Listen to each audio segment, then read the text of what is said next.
komisioni për reformën territoriale administrative. Lajmi i mirë është që deri tani kemi një bashkëpunim bipartizan, edhe shpresoj që edhe produkti final të jetë një produkt i përbashkët, pra të ketë dakordsinë e dyja forcave politike, sepse kjo ta bënte reformën natyrisht më të qëndrueshme.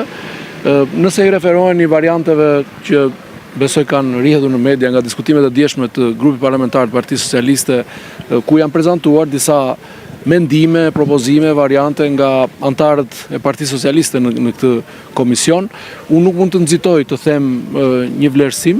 Natyrisht ka avantazhe dhe disavantazhe për secilin prej varianteve deri tanishme që kemi dëgjuar dihet, varianteve që mund të furnizohen në komision nga antarët e tjerë të komisionit që nuk janë antarë të grupit Partisë Socialiste. E rëndësishme është që produkti final natyrisht duhet të orientohet nga nevoja për të rritur eficiencën e bashkive tona.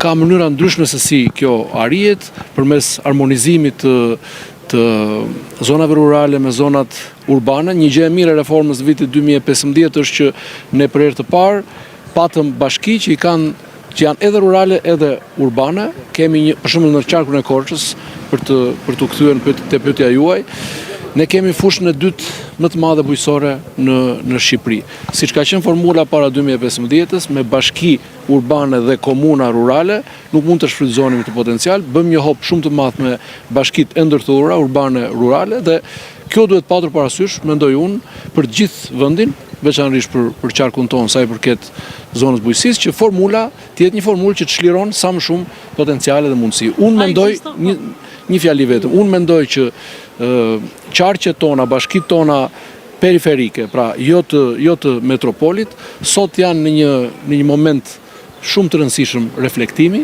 për shkak të tendencës së lëvizjeve migratore që nuk mund t'i fshejmë brenda vendit e kam fjalën. Gjithmonë ka një tërheqje drejt metropolit, do të jetë gjithmonë, nuk është vetëm në Shqipëri, është fenomen ndërkombëtar dhe i takon bashkive dhe pra pushtetit vendor të gjejë formulën se si të zhvilloj potencialet e veta të zhvillimit në mënyrë që të mbaj të gjitha potencialet e veta ekonomike në mënyrë që të mbaj popullsinë të lidhur me territorin.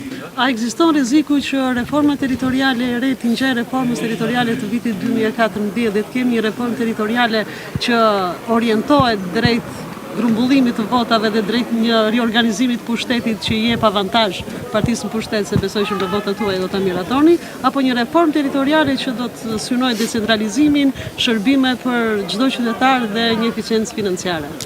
Absolutisht që nuk duhet të jetë në tavolinë ky faktori politik.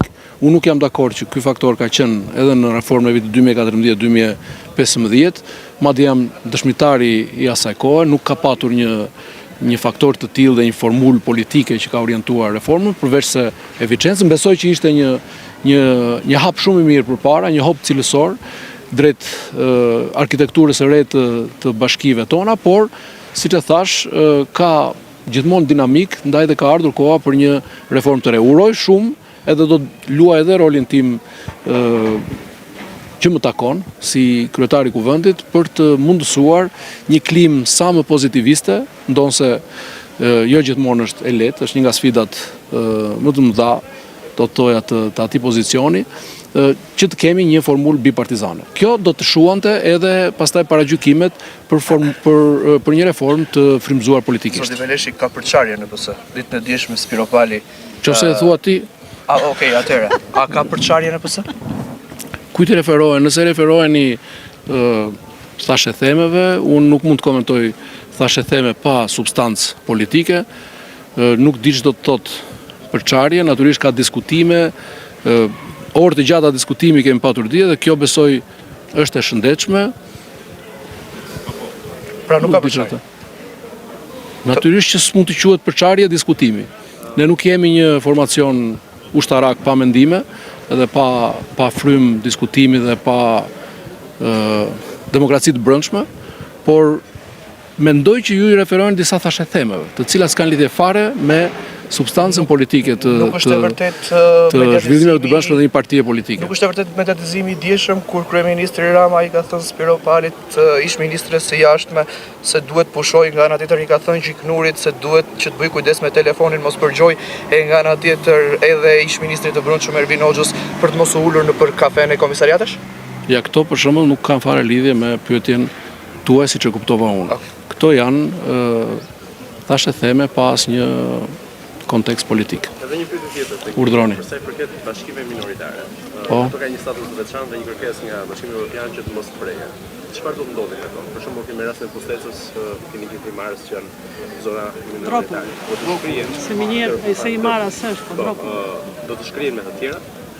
Nuk kemi ende te një version përfundimtar, kështu që s'mund ta them unë, edhe s'mund ta them tani, edhe nuk e di, por mund të konfirmoj që identiteti kulturor, etnokulturor, gjuhësor është një nga elementet e rëndësishëm që po merret, duhet të merret dhe po merret në konsiderat nga Komisioni i Reformës. Padyshim është një nga faktorët që duhet mbajtur parasysh. Për ne, ai mozaik etnokulturor dhe gjuhësor është një vlerë. Në rajonin tonë për shembull ne kemi minoritetin Maqedonas, i cili absolutisht është një vlerë për rajonin tonë që duhet ruajtur.